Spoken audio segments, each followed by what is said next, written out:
This video is intended to supplement the instructions for use and does not replace them. All binding instructions or training requirements must be followed. Your local Dräger representative can advise you whether the content shown in this video is available in your country. Mentioned trademarks may not be registered in all countries. For further information, please visit dräger.com/trademarks.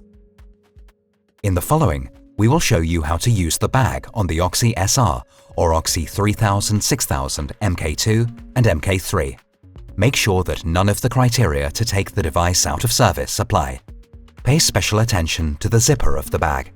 It must always be clean and fully functional. The bag itself should be in perfect condition. The device should be equipped with a support ring for shoulder carrying option. This allows the device to be securely locked in the bag. Loop the device into the bag according to the enclosed instructions, with the inlay for short duration set and without the inlay for long duration set.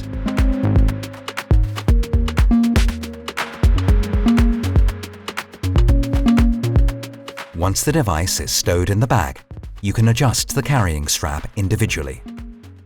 The bag offers several carrying options. Shoulder carrying, worn in the classic way over the shoulder. Hip carrying, the bag is attached to the belt. The safety fasteners release when a load of 500 Newton-meters is applied. Alternatively, the device can also be carried in front of the chest. Openings at the bottom of the bag ensure that any liquids that may enter can drain out. An integrated cape provides additional protection for the zipper against dirt and moisture.